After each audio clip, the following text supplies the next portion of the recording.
कभी ऐसा हुआ है कि नदी किनारे चल रहे हों और अचानक लगे कि कोई देख रहा है? आज की जो कहानी है, मेचो भूत की कहानी, उसे सुनने के बाद अगली बार शायद नदी के पास जाने से पहले एक बार सोचना जरूर पड़ेगा।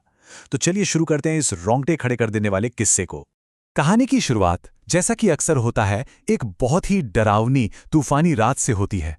बादल ऐसे गरज रहे थे मानो आसमान फट पड़ेगा और उफनती हुई नदी को देखकर लग रहा था कि वो आज पूरे गांव को ही निगल जाएगी। हवा में एक अजीब सी दहशत घुली हुई थी। और ठीक इसी तूफानी रात के बीच एक परिवार एक बिल्कुल सुनसान बंगले में कदम रखता है। उन्हें जरा भी अंदाजा नहीं था कि वो उस बंगले में नहीं बल्कि अपनी किस्मत के सबसे बुरे मोड़ पर कदम रख रहे थे। तो इस कहानी के जो मेन किरदार हैं वो हैं तपन बाबू। एक सरकारी अफसर हैं जिनका नया नया ट्रांसफर हुआ है। उनके साथ है उनकी पत्नी मंदाकिनी और उनकी दो बेटियां सुगंधा और इंद्राणी।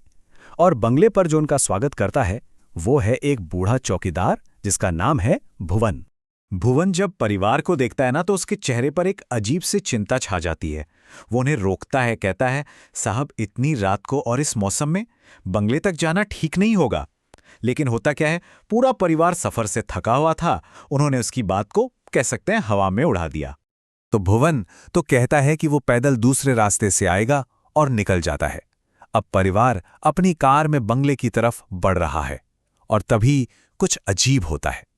वो देखते क्या है कि नदी के किनारे भुवन जैसा ही कोई आदमी चल रहा है।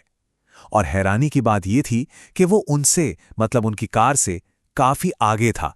अब तपन बाबू और सब लोग हैरान परेशान कि ये कैसे हो सकता है, मतलब कोई पैदल चलकर कार से आगे कैसे निकल सकता है ना? ये सवाल उनके मन में शक का पहला बीज बो देता है। खैर, जैसे तैसे वो लोग बंगले पर पहुंचते हैं। वहां भुवन पहले से मौजूद था। जब उससे पूछते हैं इस बारे में तो वो तो साफ मुकर जाता है। कहता है, मैं तो उस रास्ते से आया ही नहीं, मैं तो पीछे वाले रास्ते से आया हूं। अब सोचिए, अगर वो भुवन नहीं था तो फिर कौन था वो जो नदी के किनारे चल रहा था?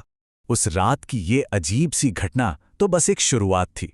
असली खौफ तो अगली सुबह उनका इंतजार कर रहा था। एक ऐसा सबूत जिसे देखकर किसी के भी होश उड़ जाएं।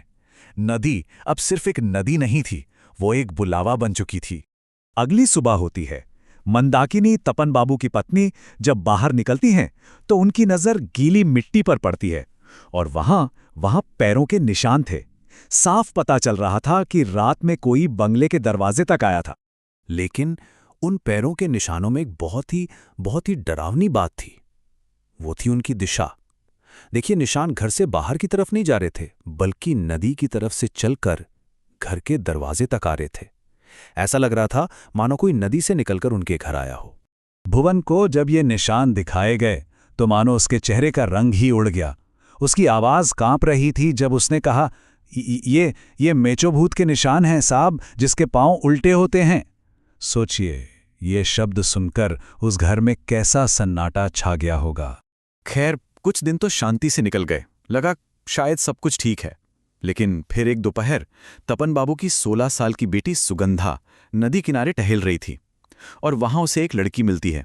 बहुत खूबसूरत, बड़ी बड़ी आंखें, लेकिन उसकी मुस्कान में कुछ तो अजीब था। वो लड़की सुगंधा से मछली मांगती है और सुगंधा कुछ जवाब देती उससे पहले ही वो लड़की जैसे हवा में गायब हो गई। और अब कहानी उस मोड़ पर पहुंचती है जहां डर अपनी सारी हदें पार कर देगा। एक शाम सुगंधा बाजार से लौट रही है और उसे यह एहसास होने लगता है कि वो अकेली नहीं है। अंधेरे में कोई है जो उसका पीछा कर रहा है। सोचिए, बाजार से लौटते लौटते अंधेरा घिराया है। सुगंधा अकेली है। जैसे ही वो नदी के पास वाले रास्ते पर आती है उसे एक अजीब सी घबराहट होने लगती है। वो जो फीलिंग होती है ना कि कोई लगातार आपको घूर रहा है, बिल्कुल वैसी ही। और तभी अचानक हवा में एक बहुत तेज बदबू फैल जाती है, सड़ी हुई मछली की, ऐसी गंध कि जैसे दम ही घुट जाएगा। बहुत ही भयानक। अब तो सुगंधा घबरा जाती है। वो अपनी चाल तेज कर देती है, लेकिन उसे साफ साफ महसूस हो रहा है कि एक परछाई ठीक उसके साथ साथ चल रही है। वो हिम्मत करके पीछे मुड़कर देखती है तो कोई नहीं, पर वो एहसास जा ही नहीं रहा। उसका दिल अब बहुत जोर जोर से धड़क रहा था। और फिर उसके कानों में एक आवाज गूंजती है, एक फुसफुसाहट। मुझे मच्छी दोगी?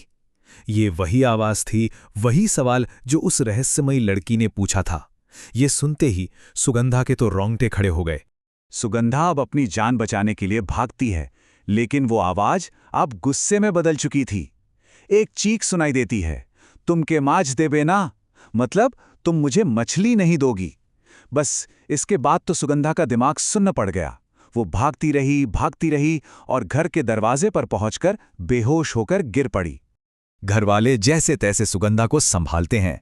उन्हें लगता है शायद डर की वजह से ऐसा हुआ, लेकिन उन्हें क्या पता था कि असली हॉरर, असली खौफ तो अभी शुरू होने वाला था। उस रात एक ऐसा सच सामने आया जिसने उस परिवार की जिंदगी को हमेशा के लिए बदल कर रख दिया। देर रात का वक्त था, सब सो रहे थे। तभी मंदाकिनी की नींद खुलती है। रसोई से कुछ खटर-पटर की आवाजें आ रही थी। उसे लगा शायद बिल्ली या कोई जानवर घुस आया होगा। बस यही सोचकर वो रसोई की तरफ चल देती है। लेकिन रसोई में जो मंजर था, उसे देखकर मंदाकिनी के पैरों तले से जमीन खिसक गई। वहां सुगंधा खड़ी थी। उसके हाथ में एक कच्ची मछली थी जिसका आधा हिस्सा वो खा चुकी थी।